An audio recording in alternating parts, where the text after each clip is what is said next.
Good morning. I'd like to start with just a short prayer today, just to ask for God to illuminate our hearts. Father, Son, and Holy Spirit, thank you for this passage that we're going to look at. I ask that you enable our minds and our hearts to be open to hearing your word and your voice. I pray that you will clearly speak into our hearts and minds so that we have understanding. Help us to be good listeners on our quest as we seek you. Amen. So I appreciate what Marla was saying about Peter and David. I think Elijah is another one of those, like, sort of says it how it is figures. And so the passage today is 1 Kings 19, where Elijah flees into the wilderness after being threatened and spends 40 days and nights traveling to Mount Horeb, where he has an encounter with God. As I've contemplated this story about Elijah journeying to meet God and the interaction that they have, I've found it sort of fascinating because I think it shows a glimpse into the process of personal struggle that leads to formation that then leads to renewal. I'm going to read this passage through first, and then I'm going to make a couple of observations, but I also want us to do a contemplative exercise to see what might emerge through individual imaginations in absorbing this as a narrative or a story. So I'm going to just read this so you can just absorb and listen first.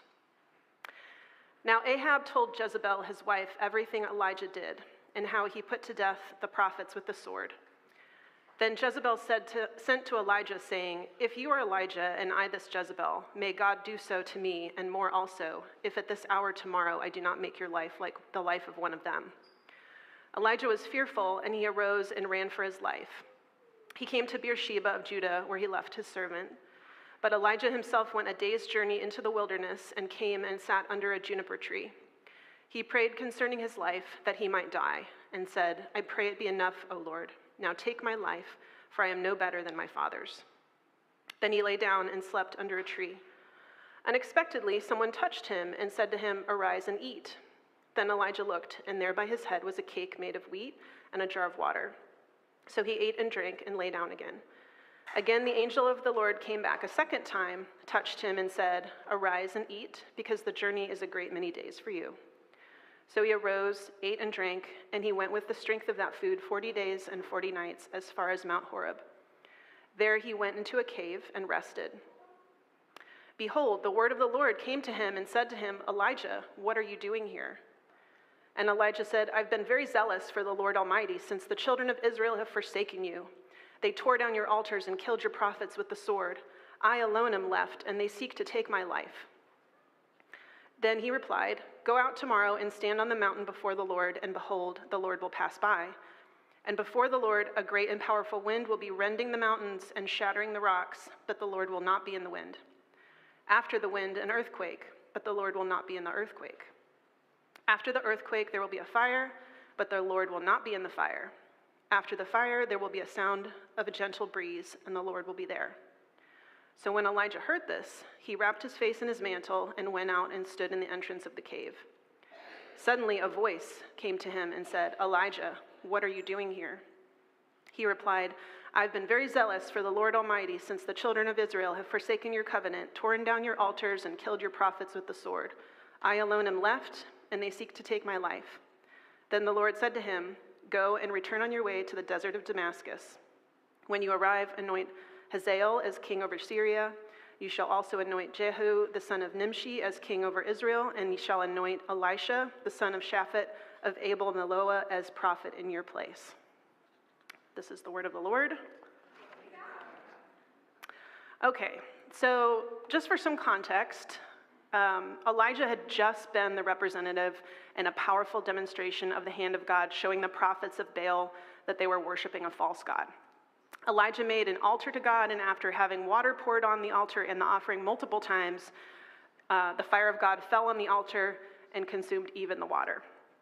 This had been such a convincing evidence of the presence of God that the people of Israel were on Elijah's side against the false prophets of Baal. Before this, Elijah had experienced supernatural provision from God as he was fed by ravens, and then later a widow Interestingly enough, this was a little rabbit hole I went down, a Gentile widow who was given a perpetual source of flour and oil that fed them for many days. Now in this passage, at the beginning, Jezebel threatens Elijah with death, and he's afraid and flees. So why did he flee? Why was he afraid? What happened to cause him to have so much fear when he had observed clear proof that God was with him and had cared for him? Just an interesting thing that I found in my research, this passage is a chiasm. So I don't know if anybody knows what a chiasm is. Anybody? Chiasm is a passage that has intentional symmetry in it. So at the beginning of the passage, Elijah flees his ministry, and at the end, he's called to return to his ministry. He leaves his servant and journeys into the wilderness, and then God sends him to anoint Elisha, who ends up becoming his successor. At the beginning, Jezebel sends a messenger, and then God sends a messenger. And then there's other things that repeat where he falls asleep and then is, awakened by an angel who gives him food, and that happens twice. God asks him the same question, "Why are you here?" twice, and he responds to God with the same answer twice. And then the pivotal moment in the middle is when God passes by, and sort of all of these phenomena are happening, and then God speaks to him. So that's sort of the turning point in the passage, but they're sort of bookended by some things that repeat. Also, we have potentially 3 different interactions between God and Elijah. So the messenger could be an angel, but it could also be a theophany, which is the angel of the Lord, which is essentially Jesus. And then we also see the word of the Lord, and then a voice, capital V. So all of these are sort of a reinforcement and reassurance of the presence of God. The other thing that I would notice that seemed significant is the length of the journey, which is 40 days. So this is a number that comes up in Scripture regularly and seems to be associated with times of trial, preparation, or formation. So the rains that initiated the flood happened for 40 days. Goliath challenges Israel for 40 days. Moses was on Mount Sinai for 40 days. Actually, that happened twice, and he was also fasting during that time. Jesus prepared for his ministry with a 40-day fast. Jesus appeared after his resurrection for 40 days. Israel wandered in the wilderness for 40 years. David and Solomon both reigned for 40 years. And then at the Transfiguration, Jesus, Elijah, and Moses all appear on the mountain together, and all 3 of them had fasted for 40 days and also had mountaintop experiences. So it's kind of an interesting connection between those 3. So I'm going to read the passage again, but this time I'm going to use a slightly different translation, and we're going to do an Ignatian imaginative contemplative exercise. So as I read, if it helps you to concentrate, close your eyes, and you can consider the environment, sights, smells, sounds, tastes. Does anything stand out to you? Or you can put yourself in the scene and imagine you're one of the characters. What are you thinking? What do you feel? What do you want to say? So any of those is open.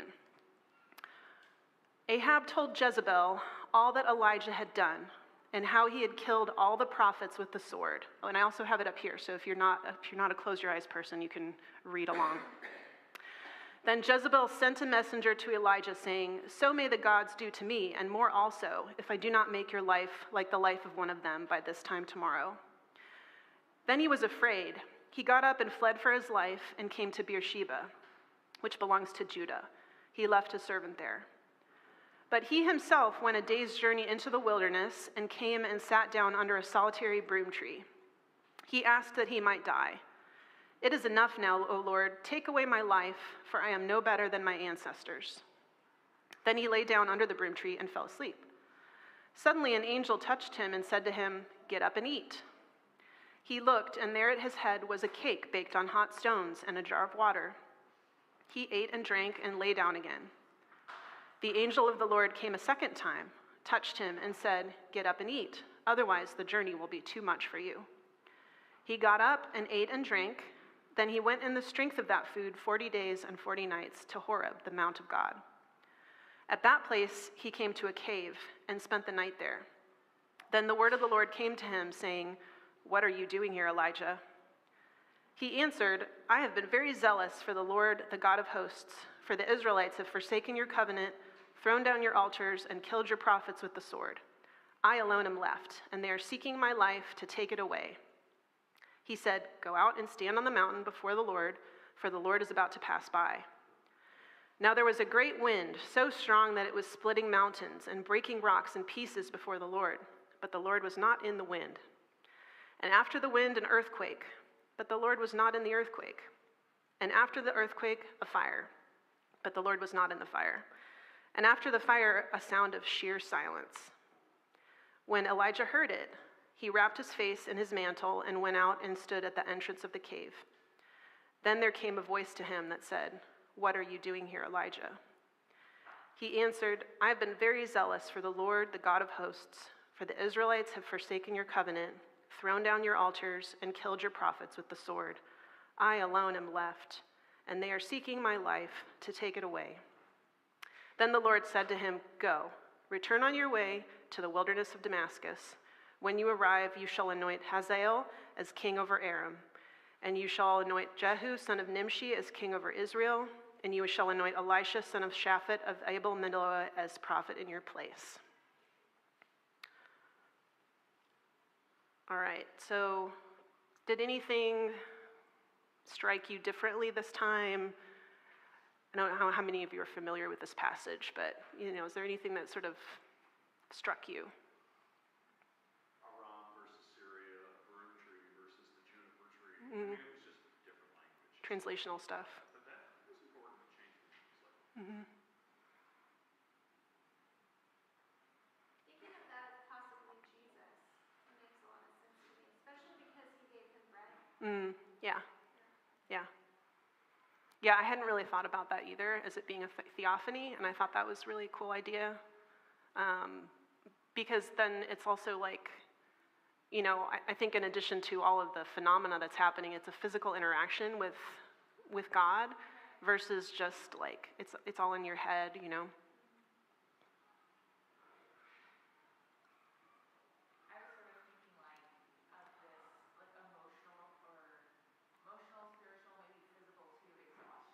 it seems like Elijah's experiencing, and it almost seems like in modern terms, like what we might call depression, like where he even isolates himself from the one servant that he's gone out there with, and then goes out and like he just says he wants to die. And then like all these dramatic things happening.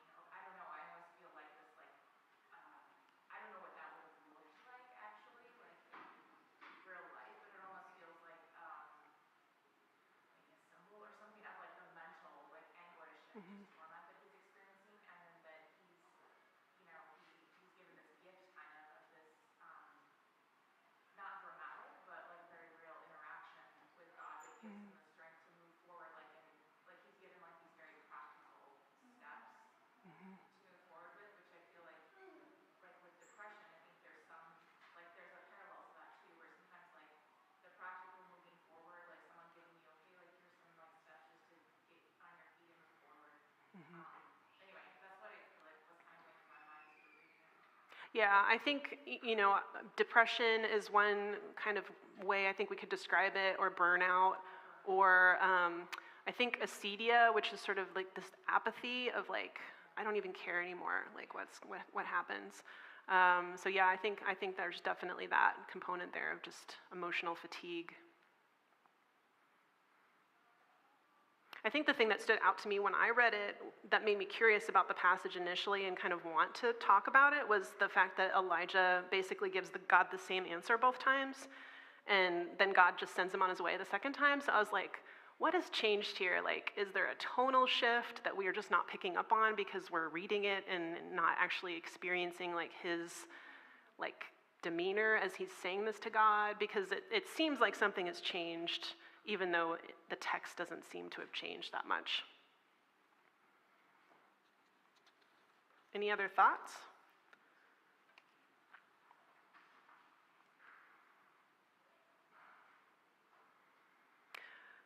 So I have questions. my first question was, what is Elijah afraid of? If he's afraid of death, which is sort of what's implied, why does he run to the wilderness and then ask God to kill him? So that makes me think, well, it wasn't that he was afraid to die, because if he was afraid to die, then why would he go and ask God to kill him? So I feel like it's something different than that. So I wasn't sure if he had just lost hope or if he was questioning his calling as a prophet. The let it be enough sort of suggests to me like what you were saying about the burnout or fatigue.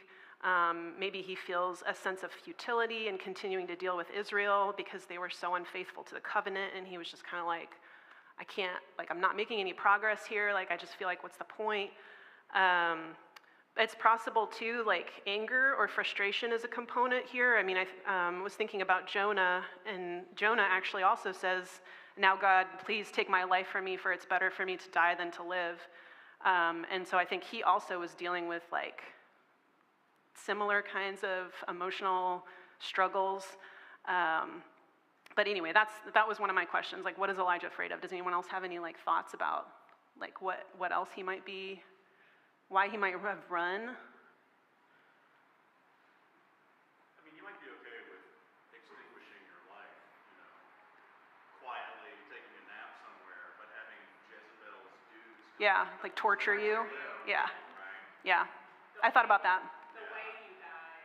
Yeah. That's pretty terror-inducing, right? Even if you're a calm, prophetic dude, you probably want to escape that. Right. It doesn't surprise me. Well, and, the word messenger is the same, and it can mean an angelic messenger, it can be a person, but, like, I'm wondering, like, what if Jezebel, like, she was into the occult, so what if she sent him some kind of demonic messenger, and maybe that, like, freaked him out, and he was like, I'm getting out of here? I don't know, but yeah, maybe. And I was thinking along the terms of spiritual warfare also, because I've seen this happen in a lot of people's lives where God does some big miracle, and then right after that there's some kind of spiritual attack. So I Yeah. think that might be part of it also. Like, he just finished like being a part of this huge miracle. Right. So he's being attacked, maybe. Yeah, that's very possible. Yeah, I think that could be, for sure.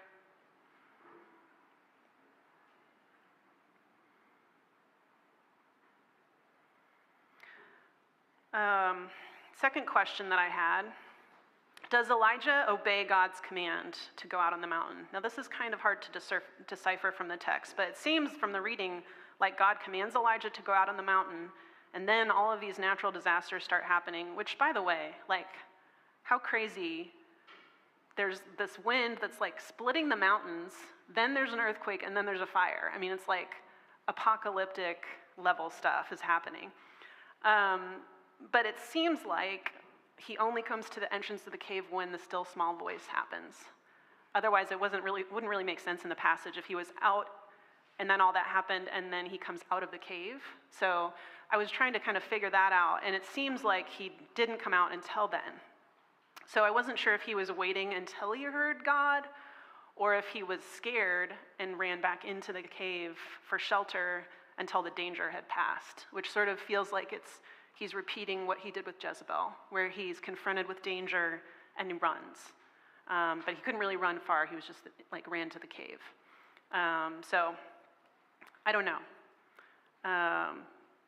Thoughts on that? It seems like how I read it is like his coming out of the cave is that he recognized, oh, that's God. Yeah, Like, yeah. The recognition of like, oh, that's the one. Mm-hmm. That Yeah. comes out of the cave. But I guess it doesn't tell us whether he's scared of the other things. But at least he didn't recognize the other things. Yes. Yeah, he could discern that was God. Yeah.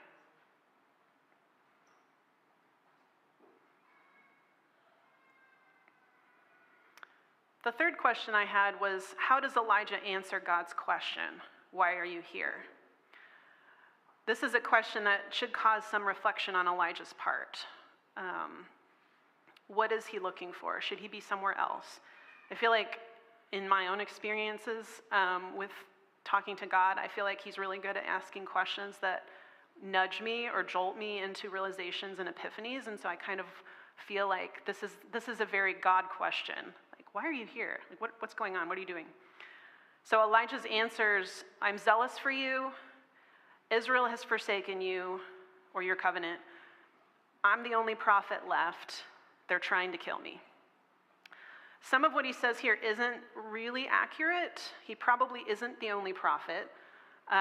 There, in the passage right before this, he actually meets somebody who says, I've hid 100 prophets in a cave. And it's a little unclear whether they're still alive at this point, but we have no reason to think they weren't. So he's not the only prophet. And then God gives him, after verse 16, he actually tells Elijah, you leave 7,000 in Israel that haven't bowed the knee to Baal. So he's not alone, even though he clearly feels alone from the passage. But can the feeling of being alone contribute to fear or a lack of hope? Yeah, I think it's similar to David's psalm. Mm-hmm. Like, we know David. Yeah. We know God has abandoned him. Yeah. He didn't feel it. Yeah. But he feels it, yeah. And God, I think, is so gracious in telling him, like, you're not alone. Like, you really aren't. Even though you feel like you aren't, you're not. And how often do we feel that? Mm-hmm. Yeah.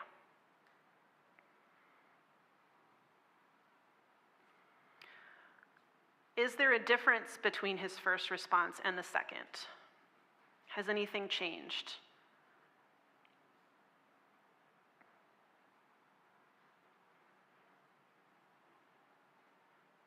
Like you were saying, we don't know if there was a change in his delivery or Mm-hmm. his tone or Yeah. his confidence. Mm-hmm. Yeah, so if I read this response, I've been very zealous for the Lord, the God of hosts, for Israel has forsaken your covenant. They've thrown down your altars and killed your prophets. I'm the only one left, and they're trying to take my life. Like, it doesn't come off as, like, whining. It's like, help me. I feel alone, One thing that is different is Elijah puts on his mantle. So when he goes out of the cave, he puts his mantle on. And I looked this up because I was like, this is kind of a unique word. A mantle is a symbolic item of clothing that designates the prophetic role. Later in this chapter, Elijah puts his mantle on Elisha, thus designating him as his successor as prophet. It's possible this is a gesture of humility and hiding his face. But what if Elijah wrapping his face in his mantle as a way of reclaiming his role? That symbolically he's taking up his job again after a renewed sense of God's presence with him. His emergence from the cave also seems significant to me, like the kind of connecting him with Jesus, like Jesus coming out of the tomb. Like he's emerging from this cave, and it's like a rebirth or a renewal or a resurrection kind of. Especially after, like, you've got 3 types of violent, cataclysmic, destructive phenomena that's buffeted him, he then emerges and is kind of renewed. I have a lot of questions, obviously, as I'm bringing these up. Maybe more questions than answers. But my ultimate takeaway from this passage is I find it really encouraging that God did not give up on Elijah in the midst of his discouragement and fear, even when things seemed to have caused him to run from his calling. On the contrary, I feel like God sustained him and met him and revealed his presence and then gave him direction. But Elijah did several really important things that I think enabled this time to be transformative in a positive way, versus kind of keeping him stuck. So the first one is he turned to God. When he was afraid, he went into the desert away from everyone else, even his servant, and poured out his heart to God. Yes, he was running, but he brought the situation to God. Even though he was in a dark place, even though part of him wanted to give up, part of him was looking for help, which I think is an interesting contrast to Jonah, who just ran and was kind of just trying to get away from the situation. The second part is he was willing to put energy and effort into a long journey. It's like you were talking about the long game. 40 days without food is a long time. I did a 3-day fast recently, and it felt like an eternity. So I can't even imagine 40 days. That's a long time to not be eating. And to be focused on God and looking for answers and direction. But Elijah committed to that journey, and God provided for him and ultimately gave him the direction that he needed. And then the last one is he was listening for God, and ultimately he was able to recognize God's voice, like Ashley was saying. What do wind, earthquakes, and fire have in common? It's a beautiful symbol that God is still obeying his promise that he wouldn't destroy the world with water. He only shows up in those three elements, right? Versus water? Yeah. It's also a good 70s movie. Earth, wind, and fire. This is true. That's the reference there that we're all missing. It's very possible. That was a prophetic thing, right? Earth, wind, and fire. All three are mighty, shows us powers, but all three are created. Yep. They're all very noisy, right? They're also violent and distracting. And I think this is like what fear is to us. It's noisy, it makes it hard to hear anything else, causes us to hide, it's destructive. And disruptive, yes.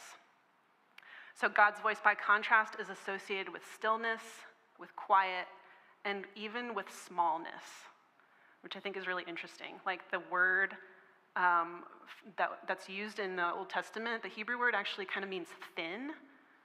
Like it's like minimal, you know? So God, like Elijah was listening for that. He was listening for that voice. And I think I would describe God's voice as small. Like when I hear it, when I feel like I hear that, it's always like kind of like a low frequency almost, like, you know. We have all had moments in our lives where we felt alone, overwhelmed, confused, discouraged, to the point of wanting to give up. God cared for Elijah by tangibly interacting with him and feeding him, sending him on a solo pilgrimage, which gave him time to process and become more receptive. I think that time is really key too, like, and that's something I've experienced too, is I feel like God really gives us space when we need space to feel things out and to process and to work through something. Like he's so good about giving us that space and that time. He met him one-on-one. He asked him questions that helped shift his thinking. God didn't just immediately send him on his way to his next mission. I think God showed him a lot of grace to really put time into helping to restore and renew him so that Elijah could continue on in his ministry and continue to be effective. Any last thoughts? One thing you said stood out there, just contrasting those three with God's voice. I mean, like, so those can be distracting, but those are also like impossible to miss. Yeah, that's true. A little while ago, it just started raining heavy, just for a minute, right? We're kind of pulling our attention. I mean, you're applying it just to say it more, even more plainly, like we can easily miss God's voice. Yeah. Even if the other things are not happening at the same time, it's just so easy to miss that. Yeah. And waiting for that voice, like throughout all of that noisy, destructive stuff, like being patient and like waiting for that voice that you know is there, but trying to kind of like get to a place where you can hear it. I don't know where we're at with time. I'm having a hard time seeing, but okay, it's time. All right, we're gonna move to communion. As we prepare to join in Holy Communion at the Lord's table, I want to invite parents of children in the early childhood class in Kid Connect Junior to pick up your child so they can join us.